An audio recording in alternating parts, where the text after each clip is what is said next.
Miami Beach sits about 6 feet above sea level on average. 6 feet. The ocean has already risen 6 inches since the year 2000, and it is rising faster every decade. Somewhere on South Beach right now, someone is paying $4 million for a condo 2 blocks from the water. And somewhere else on that same island, a restaurant manager is pointing to water lines on his walls from last November's flood and saying there is nothing he can do until the pump station gets turned on.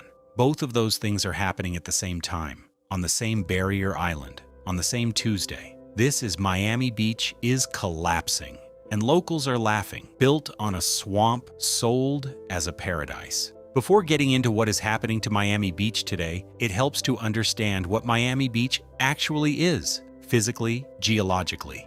It is a barrier island, a narrow strip of land about 7 miles long and 1 mile wide, sitting between the Atlantic Ocean and Biscayne Bay. It was built on dredged fill, mangroves, and porous limestone. Limestone that some engineers have compared to Swiss cheese because water moves through it almost as freely as it moves over it. There is no bedrock foundation holding this place up. There is permeable stone and mud and the accumulated ambition of real estate developers going back to the 1920s. Miami Beach was incorporated as a city in 1915 and developed rapidly through the 1920s and 1930s, becoming famous for its Art Deco architecture along Ocean Drive and its identity as a glamorous, sun-soaked playground for the wealthy. The same geography that made it desirable, surrounded by water, warm year-round, right on the Atlantic coast, is the same geography that is now making it one of the most climate-vulnerable cities in the United States. What made it photogenic is what makes it precarious. Those wide, flat streets, the shallow lagoons, the low-lying neighborhoods where 1950s-era apartment blocks sit with their ground floors practically at grade with the sidewalk. Nobody thought much about that when the buildings went up, because in the 1950s, the ocean staying roughly where it was seemed like a reasonable assumption. It no longer is. Miami's average elevation is 6 feet above sea level. By the end of this century, scientists project sea levels in southeast Florida could rise by as much as 6 feet. You do not need a calculator to see where that math goes. The Organization for Economic Cooperation and Development has listed Miami as one of the 10 most vulnerable cities in the world relative to the number of people at risk from coastal flooding. Miami-Dade County contains 26% of all U.S. homes at risk from rising seas, according to Zillow. Florida's water levels have risen about 8 inches since 1950 and are now rising at roughly 1 inch every 3 years, and that pace is accelerating. And yet, as of today, cranes still line the skyline, and luxury towers are still going up on the shoreline. The two realities exist side by side, neither canceling the other out. The limestone problem nobody wants to talk about. Most coastal cities facing sea level rise have to deal with water coming over them or around them. Miami Beach has a different problem. Water comes up through it. The city sits on porous limestone that cannot be sealed or waterproofed in any meaningful way. When tides rise or groundwater levels climb, salt water percolates upward through the rock and emerges from drains, gutters, and cracks in the ground. The seawalls that line the bay and ocean sides of the island were built to keep surface water out. They do nothing about what comes from below. Scientists call this groundwater intrusion, and it is one of the reasons that conventional flood defense strategies, levees, seawalls, barriers, have limited effectiveness in Miami Beach. You can block the water at the edge. You cannot block it from underneath. This porosity also accelerates a process called saltwater intrusion, in which rising seas push saltwater further inland into the freshwater Biscayne aquifer, the main source of drinking water for millions of people in South Florida. As sea levels rise,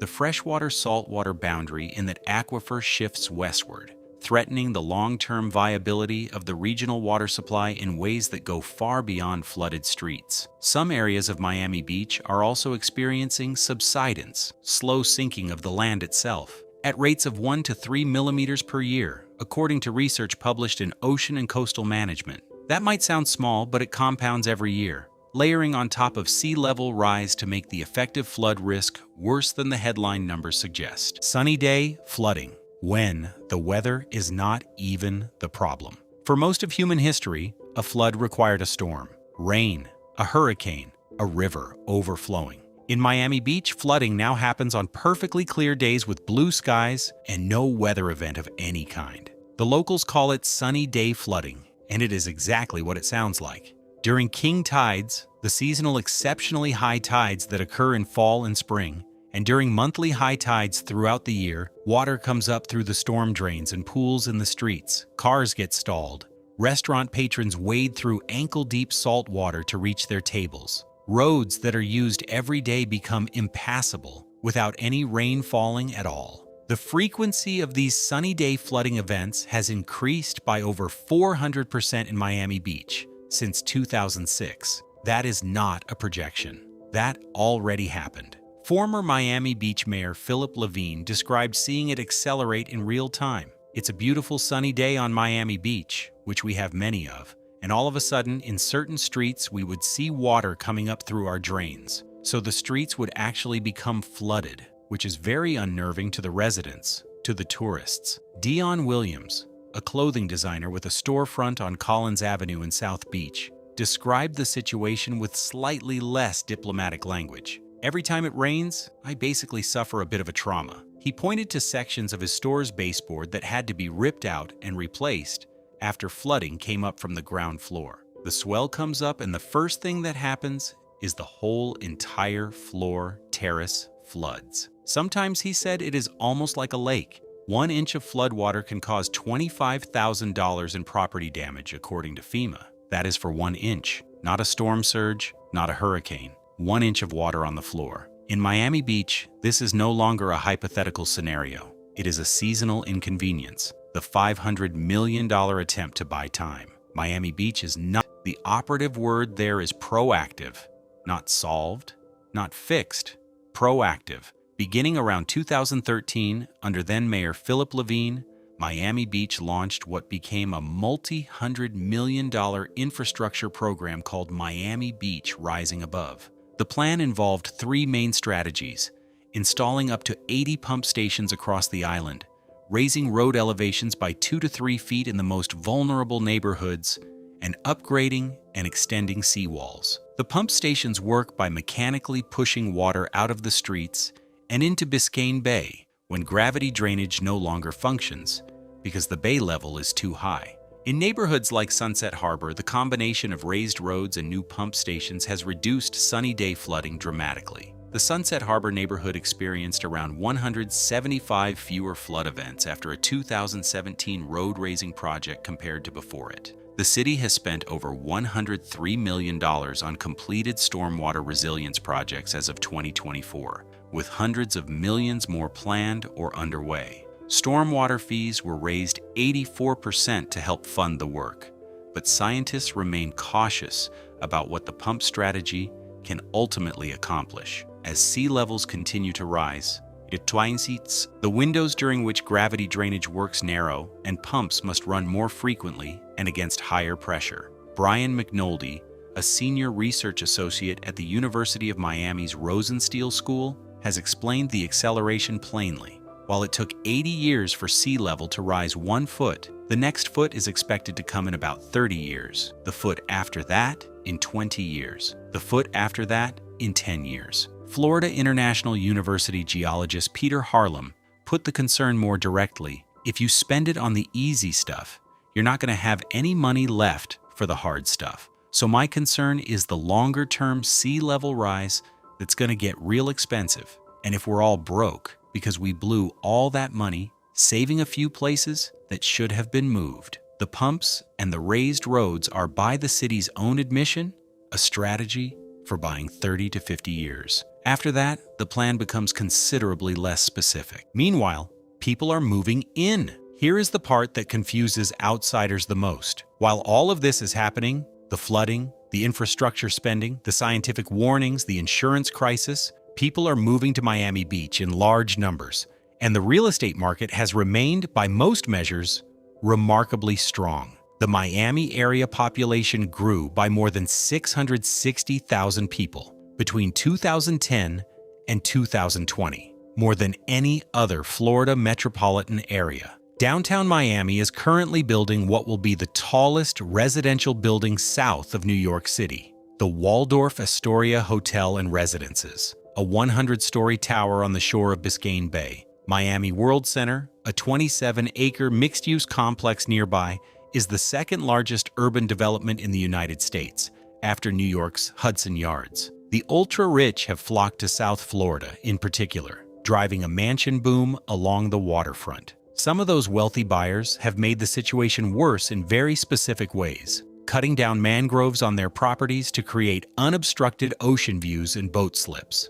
Mangroves are dense coastal trees that form a natural defense against flooding and storm surge. Chris Barilotto, who heads the Institute of Environment's Land and Biodiversity Unit at Florida International University, estimated that just 2% of mangroves remain in the peninsular city of Miami. They were traded for views. Luxury waterfront properties continue to attract international buyers who treat Miami real estate more as a commodity than a home.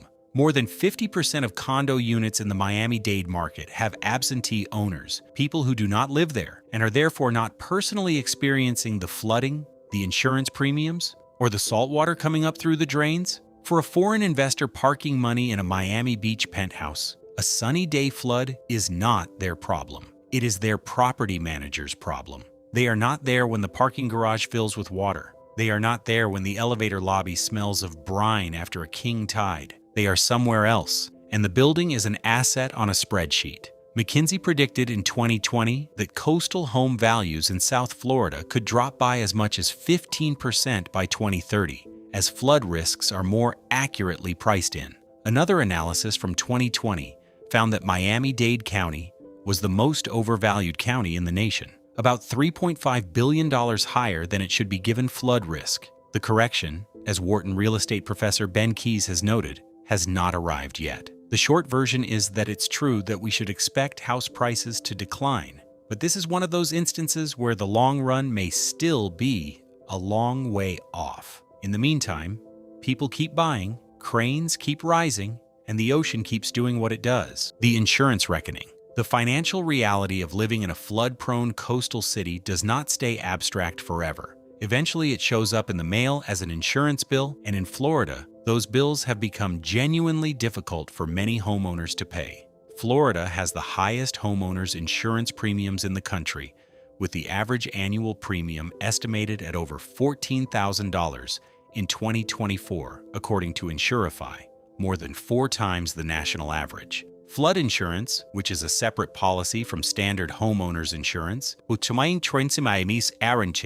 adds significant additional cost on top of that for properties in high-risk zones. Some homeowners in coastal areas are paying combined home and flood insurance bills approaching or exceeding $10,000 a year on properties that might be valued well under $500,000. The math eventually stops working. More than 20 insurance companies have stopped writing new policies in Florida since 2022. More than a dozen have left the state entirely or gone insolvent. Major national carriers, including State Farm and Allstate, have pulled back from or reduced their Florida exposure. Hurricane Ian, in 2022 alone, caused an estimated $113 billion in damage. Hurricanes Helene and Milton both struck in 2024, adding to years of cumulative losses. Each major storm tests the market further, and the insurance companies are very much keeping score. Many Florida homeowners have ended up with Citizens Property Insurance, the state-backed insurer of last resort, which at its peak covered more than 1.4 million policies, raising serious questions about whether it could survive a catastrophic, widespread, simultaneous loss event. Florida has been working on legislative reforms to stabilize the market, and as of early 2026, some rate decreases have been announced, but premiums remain historically high by any national comparison. The average national homeowner's insurance premium is roughly $2,350. Florida's is $14,000. That gap is not a coincidence. It is a risk assessment. The people most exposed to the insurance crisis are not the wealthy buyers of oceanfront penthouses. For them, insurance is an irritant, not an existential problem. The people most exposed are middle-class and working-class homeowners who bought in South Florida because it was warm and affordable relative to other major cities, and who are now watching the carrying cost of their home increase year over year in ways they cannot control and cannot easily exit. Former Miami Beach Mayor Matty Herrera Bauer summarized the equity dimension clearly. Wealthy people can afford to live there while it's good and move on once it gets bad. Whereas people with lower income, that's the problem. They get shifted from place to place to place, and they get uprooted and don't have a safety net. The inequality the water doesn't care about. Sea level rise in Miami Beach is, among many other things, a story about who gets to leave and who doesn't. While developers and international buyers build new towers and price the flooding risk as a future problem for a future owner, working class and lower income residents of Miami Beach and the broader Miami-Dade area face a different calculation. More than half of Miami Beach's affordable housing units were built in the 1950s or earlier, low-rise ground floor construction that is far more vulnerable to flooding than a modern high-rise with an elevated lobby. As of recent counts, Miami Beach had 21 affordable housing properties receiving federal funding. 5 of them were set to lose that funding between 2022 and 2024. Many of the tenants are elderly, many have disabilities, and approximately 91% of all housing voucher households are headed by people of color. These are not people who can absorb a $25,000 flood damage bill in a bad season, let alone a sustained increase in insurance premiums, or the eventual reality of a neighborhood that floods too frequently to remain habitable. Climate gentrification is already visible in neighborhoods like Little Haiti and Liberty City, historically working-class majority black communities situated on slightly higher ground than coastal Miami Beach. As wealthy buyers begin looking for properties less exposed to flooding, demand and prices in these neighborhoods are rising. Residents who have lived there for generations are being priced out precisely because their neighborhoods are on higher ground. It is, as observers have noted, a particularly painful inversion, being displaced because your neighborhood is safer.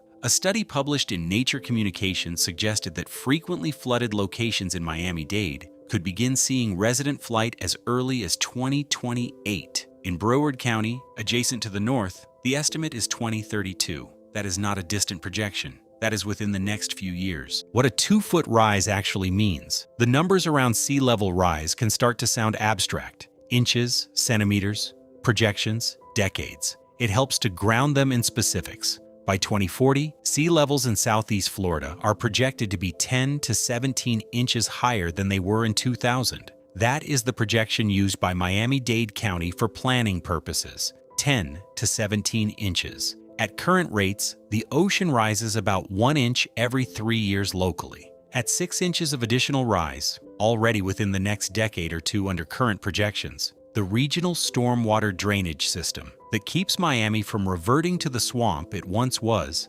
is expected to face serious viability problems. Adapting that system alone is estimated to cost around $7 billion.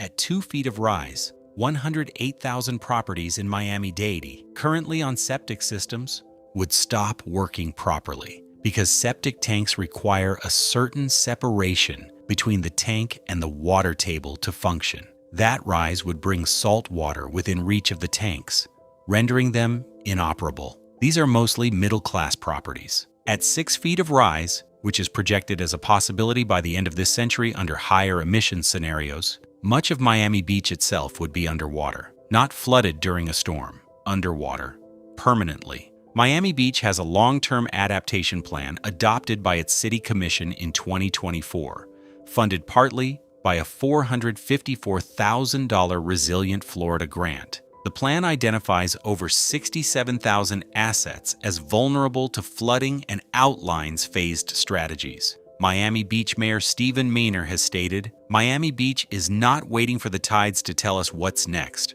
We're acting now, for the next 30 to 50 years, with diminishing returns and rising stakes after that." The long con, and the people laughing. So why are locals laughing? Not all of them, and not exactly with joy. It is more the laughter of people who who have been watching this slow-motion situation for long enough that disbelief has curdled into dark humor. They have watched the same flooding happen every October during king tide season for years, sometimes for decades. They have heard the same promises about infrastructure and resilience from the same politicians, standing in the same rubber boots, on the same flooded corner of the same street. They have watched a restaurant get renovated after flooding, flood again the following year, get repaired again, and flood again the year after that. They have seen their insurance premiums triple and their coverage options shrink to 2 carriers and a state program that nobody fully trusts. And then they have watched someone pay $3 million for an oceanfront condo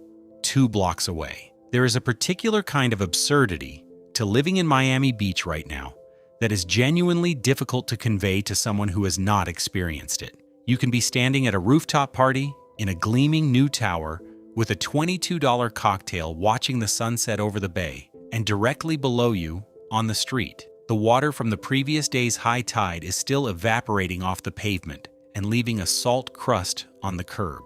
Both things are true at once. The beauty is real.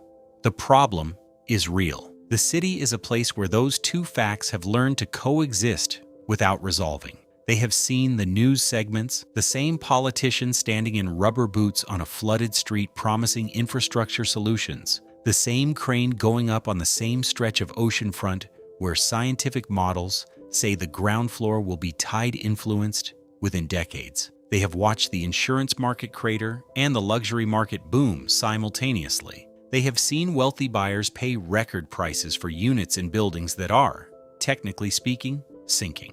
One Sotheby's agent described the general sentiment of the high-end buyer pool clearly. Sea level rise is definitely something that I think will have some type of impact far in the future, but the city of Miami Beach is taking major precautions. It certainly hasn't affected our sales or slowed down our sales.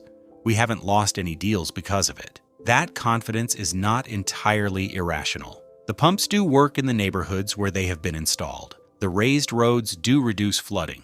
Miami Beach has a legitimate track record of implementing building codes that later became national standards. After the 1926 hurricane, after Andrew in 1992. The city has survived before, but there is a difference between surviving periodic disasters and managing a permanent, accelerating baseline shift in sea level. Storms pass. Sea level does not recede. Every inch added to the ocean's height is there to stay, and the pace of addition is increasing. The pumps buy decades. They do not buy a future. University of Miami climate scientist Ben Kirtman has said he is quite optimistic that there'll be a Miami Beach 50 years, 100 years from now, while adding the need to set aside sort of the political nonsense about the debate about whether climate change is happening. That is a carefully worded kind of optimism.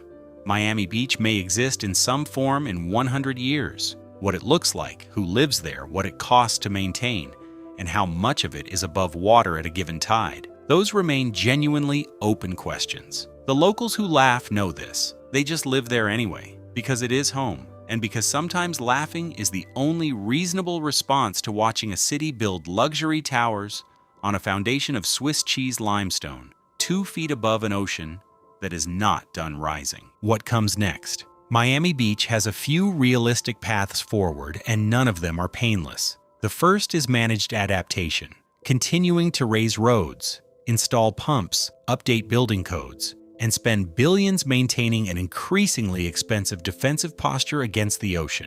This buys time and protects property values in the short to medium term. It does not address the underlying physics. At current sea level rise trajectories, what the pumps can handle today, they may not be able to handle in 40 years. The city's own plan acknowledges this with language like phased pathways and decision points, which is a careful way of saying we will decide what to do next when the current approach stops working. The second is managed retreat, acknowledging that certain areas of the island, particularly the lowest-lying neighborhoods, cannot be defended indefinitely, and planning now for an orderly transition rather than a chaotic one later. This is the option no politician in a real estate-dependent economy wants to say out loud. Researchers have warned that if property values begin to decline rapidly and suddenly, The fiscal base that funds all the infrastructure work collapses with them. The city needs property tax revenue to pay for the pumps. The pumps keep property values up. If confidence breaks, both come down together. The third path, which is largely what is happening right now, is a combination of genuine infrastructure investment, continued development, incomplete acknowledgement of long-term risk, and the hope that technological innovation or policy changes solve the problem before it becomes undeniable. It is not exactly a plan. It is more of a posture. And it is worth noting that Miami Beach has surprised skeptics before. The city implemented what became the nation's first building codes after the 1926 hurricane. After Hurricane Andrew in 1992, it led on wind resilience standards later adopted into the International Building Code. Miami Beach has a real history of adapting when forced to.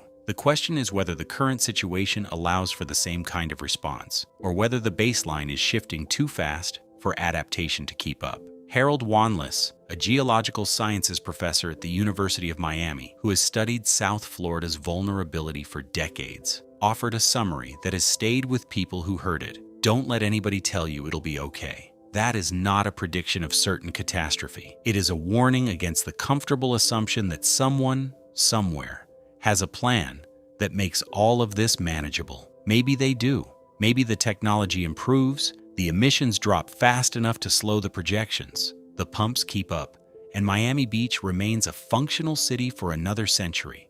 Those things are possible. What is not possible is the dismissal of the risk, the continued pretense that 6 feet of elevation is not 6 feet, that porous limestone seals itself, that the ocean is finished rising. The water does not laugh, but the people watching it creep toward their doorstep year after year sometimes do. Because what else do you do when the beach you love is slowly becoming the ocean itself? If this video made you think differently about what cities built at sea level are actually betting on, subscribe and hit the like button. More stories like this are coming on cities, infrastructure, and the slow-moving crises that don't make the news until the water is already on the floor.